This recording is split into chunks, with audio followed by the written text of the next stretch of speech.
Not പിൻവലിച്ചതിന് ശേഷമുള്ള ആദ്യ ശമ്പള ദിവസമായ ഇന്ന് ബാങ്കുകളിൽ വൻ സാമ്പത്തിക ഇടപാടിന് സാധ്യത. പെൻഷനും ശമ്പളവും ഇന്ന് എത്തുമെങ്കിലും 24,000 രൂപ മാത്രമേ പിൻവലിക്കാനാവൂ. ഇടപാടുകാരുടെ തള്ളിക്കയറ്റം മൂലം ബാങ്കിന്റെ പ്രവർത്തനം തടസ്സപ്പെടാതിരിക്കാൻ അധികാരികൾ പോലീസിന്റെ സുരക്ഷ ആവശ്യപ്പെട്ടിട്ടുണ്ട്. വിവരങ്ങളുമായി സുനിൽ അരമാനൂർ ചേരുകയാണ്. സുനിൽ, ഡിസംബർ 1 പ്രത്യേകിച്ച് ശമ്പള ദിനം എന്നുള്ളത് കൊണ്ട് തന്നെ ഏറെ നിർണായകമായ ഒരു ദിനം, വലിയ തിരക്ക് അനുഭവപ്പെടാനുള്ള സാധ്യത, ഇതിനെല്ലാ സജ്ജീകരണങ്ങളും നിലവിൽ ഒരുക്കി കഴിഞ്ഞിരിക്കുന്നു. മറ്റു വിവരങ്ങൾ?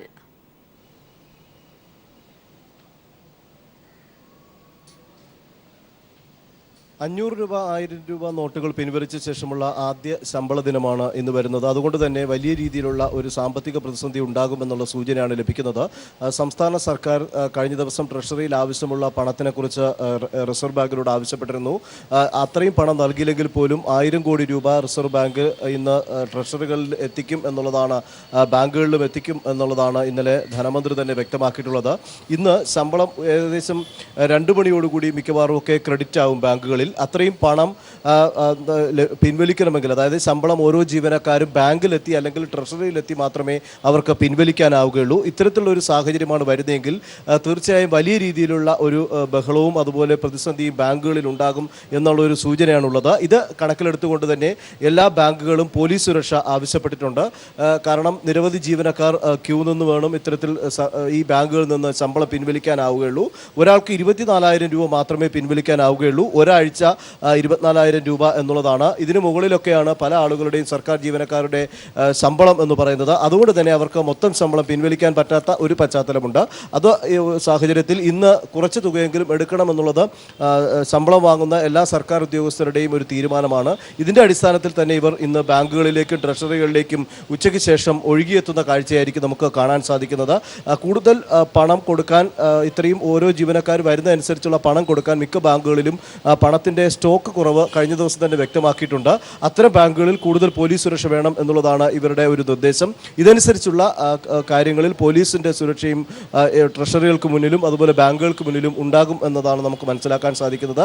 ട്രഷറികളിൽ ഇന്ന് വൈകുന്നേരം 6 മണി വരെ ട്രഷറികൾ പ്രവർത്തിക്കും എന്നുള്ളതാണ് സർക്കാർ അറിയിച്ചിട്ടുള്ളത്. കാരണം ഉച്ചയ്ക്ക് ശേഷമാണ് ബാങ്കിലേക്ക് അല്ലെങ്കിൽ ട്രഷറികളിലേക്ക് പണം വരുന്നത്. അതുമുതൽ നടക്കുന്ന ഇടപാടുകൾ വലിയ രീതിയിലുള്ള പ്രശ്നങ്ങൾ ഉണ്ടാക്കും എന്നുള്ള ഒരു സാഹചര്യം കണക്കാക്കിക്കൊണ്ട് ട്രഷറികൾക്ക് മുമ്പിൽ പോലീസ് സുരക്ഷ ഏർപ്പാടാക്കിയിട്ടുണ്ട്. ഏതായാലും നമുക്ക് ഉച്ചയോടുകൂടി തന്നെ ഇതിൻ്റെ ഒരു സാധ്യതകൾ, അതായത് പണം ആളുകൾക്ക് ഈ ശമ്പളം വാങ്ങാൻ എത്തുന്നവർക്ക് ലഭ്യമാകുമോ അല്ലെങ്കിൽ ഏതെങ്കിലും രീതിയിലുള്ള പ്രശ്നമോ പ്രതിസന്ധിയോ വരുമോ എന്നുള്ളത് സംബന്ധിച്ച് നമുക്ക് അറിയാൻ സാധിക്കുകയുള്ളൂ. 10 മണിയോടുകൂടി തന്നെ ഓഫീസുകളും ബാങ്കുകളും ട്രഷറികളും പ്രവർത്തനം ആരംഭിക്കും. എല്ലാ കരുതലോടും കൂടി തന്നെയാണ് ജീവനക്കാരും വളരെ ഫാസ്റ്റായിട്ട് തന്നെ വന്നു കഴിഞ്ഞാൽ അവർക്ക് ശമ്പളം കൊടുക്കുന്ന തരത്തിലുള്ള നടപടികളുമായി ജീവനക്കാർ നീങ്ങിയിരിക്കുകയാണ്. അഞ്ചു, തീർച്ചയായും ഇന്ന് കേന്ദ്ര സംസ്ഥാന സർക്കാർ ജീവനക്കാർ ഉൾപ്പെടെ എല്ലാവർക്കും ശമ്പളം കിട്ടുന്ന ഒരു ദിനം. അതുകൊണ്ട് തന്നെ ലക്ഷക്കണക്കിന് ആളുകൾ ബാങ്കുകളിലേക്ക് ഇരച്ചെത്താനുള്ള സാധ്യത ഒരുപാടുണ്ട്. അതുകൊണ്ട് തന്നെ വലിയ പ്രതിസന്ധിയിലേക്കാണ് ബാങ്കുകൾ പോകുന്നത്.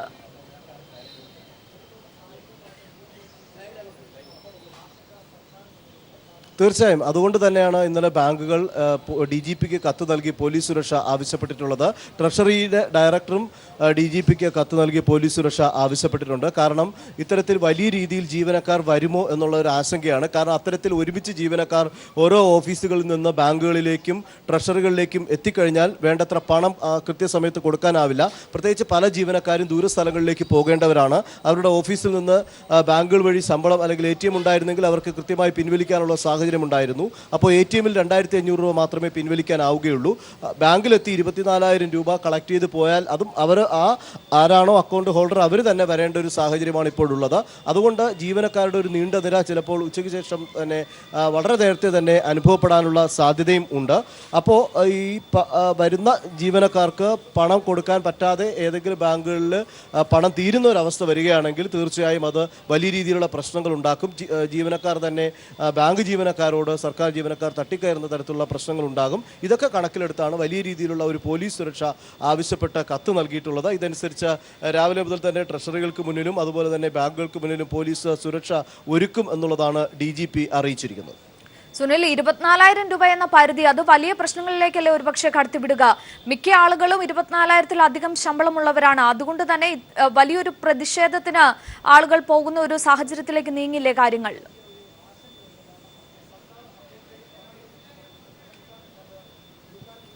തീർച്ചയായും അതാണ് ഞാൻ നേരത്തെ സൂചിപ്പിച്ചത്. അതിന് ഒരു LD ക്ലർക്ക് ആണെങ്കിൽ അത് 45,000 രൂപ വരെ ആവറേജ് സാലറി കിട്ടുന്നവരുണ്ട്. അതിന് മുകളിൽ ഇപ്പോൾ ഗസറ്റഡ് പോസ്റ്റിലിരിക്കുന്ന ഉദ്യോഗസ്ഥർക്ക് 50,000 60,000 ഒക്കെ സാലറികളുണ്ട്. 80,000 70,000 റേഞ്ചിൽ സാലറി വാങ്ങുന്ന അധ്യാപകരടക്കം ഉണ്ട്. അപ്പോൾ ഇതൊക്കെ വലിയ രീതിയിലുള്ള ഒരു പ്രശ്നമായിരിക്കും ഉണ്ടാകുന്നത്. കാരണം തങ്ങളുടെ പണം ബാങ്കിൽ പോയാൽ കിട്ടാത്ത ഒരവസ്ഥ അതാണ് പ്രതിഷേധത്തിന് കാരണമാക്കുന്നത്. കാരണം വെറും 24,000 രൂപ ആദ്യ ആഴ്ചയിൽ പിൻവലിക്കുക, അടുത്ത ആഴ്ചയിൽ അവരുടെ ആവശ്യങ്ങൾക്ക് വേണ്ടി 24,000 രൂപ പിൻവലിക്കുക എന്ന രീതിയിൽ മാത്രമേ കാര്യങ്ങൾ നടക്കുകയുള്ളൂ എന്നുള്ളതാണ് ഇപ്പോഴത്തെ സ്ഥിതി. അതുകൊണ്ട് ചിലപ്പോൾ ജീവനക്കാർ അത് വയലൻ്റ് ആകാനുള്ള ഒരു സാധ്യതയുണ്ട്. ഇത് കണക്കിലെടുത്ത് തന്നെയാണ് പോലീസിൻ്റെ സുരക്ഷ കൂടെ ആവശ്യപ്പെട്ടിരിക്കുന്നത്. ഏതായാലും അത്തരം ഭാഗങ്ങളിലേക്ക് നമുക്ക് ഉച്ചയോടുകൂടി നമുക്ക് അത്തരം ജീവനക്കാർ ബാങ്കുകളിലും ട്രഷറികളിലും ഒരു നീണ്ട ക്യൂ ഉണ്ടാകും എന്നുള്ള ഒരു പ്രതീക്ഷയാണ്. അത് നമുക്ക് ഉച്ചയോടുകൂടി തന്നെ നമുക്ക് അത് മനസ്സിലാക്കാനും സാധിക്കും. ഉണ്ടെങ്കിൽ നമുക്ക് അത് കൃത്യമായി അറിയാനും സാധിക്കും. ഏതായാലും ട്രഷറികളുടെ പ്രവർത്തന സമയം നീട്ടിയിട്ടുണ്ട്. ബാങ്കുകളുടെ പ്രവർത്തന സമയം അത്തരത്തിൽ നീട്ടാനുള്ള ഒരു സാധ്യതയുമുണ്ട്. അങ്ങനെയെങ്കിൽ കൂടുതൽ ജീവനക്കാർക്ക് പണം നൽകാനാകും. പക്ഷേ ഏറ്റവും വലിയൊരു പ്രതിസന്ധി എന്ന് പറയുന്നത് പല ബാങ്കുകൾക്കും ഈ ബൾക്കായിട്ട് ഇത്രയും ആളുകൾ വന്നു കഴിഞ്ഞാൽ കൊടുക്കാനുള്ള പണം ഇല്ല എന്നുള്ളതാണ് ഏറ്റവും വലിയൊരു പ്രതിസന്ധിയായി നിലനിൽക്കുന്നത്. ഇത് സംസ്ഥാന സർക്കാരിനുമുണ്ട്. അതുകൊണ്ടാണ് 1,200 കോടി രൂപ ആവശ്യപ്പെട്ടു. 1,000 കോടി രൂപ RBI നൽകാം എന്ന് സർക്കാരിന് ഉറപ്പ് നൽകിയിട്ടുണ്ട്, ട്രഷറി വഴിയും ബാങ്കുകൾ വഴിയും എന്നുള്ളതാണ്. ഇത്രയും തുക ആദ്യത്തെ ഒരാഴ്ച കൊണ്ട് ജീവനക്കാർക്ക് മതിയാകും എന്നുള്ളതാണ് അവരുടെ ഒരു നിഗമനം. സർക്കാരിൻ്റെ ഒരു കാൽക്കുലേഷൻ അതാണ്. അതനുസരിച്ചാണ് അവർ ആവശ്യപ്പെട്ടതും തുക നൽകാം എന്ന് പറഞ്ഞിട്ടുള്ളതും. അത് ക്രെഡിറ്റായി വരുന്ന മുറയ്ക്കായിരിക്കും ഈ സാലറി ഇഷ്യൂ ചെയ്യാനായിട്ട് പറ്റുക. ഏതായാലും അതൊക്കെ നമുക്ക് വരുന്ന മണിക്കൂറുകളിൽ കൃത്യമായി തന്നെ നമുക്ക് പ്രേക്ഷകരിൽ എത്തിക്കാനുമാവും. ശരി, നോട്ട് പിൻവലിച്ചതിന് ശേഷമുള്ള ആദ്യ ശമ്പള ദിനമാണ്. ഏറെ പ്രതിസന്ധി ബാങ്കുകൾ നേരിടേണ്ടി വരും. എല്ലാവിധ സജ്ജീകരണം ഇതിനോടകം ഒരുക്കിയിട്ടുണ്ട് എന്നുള്ള വിവരമാണ് ലഭിക്കുന്നത്.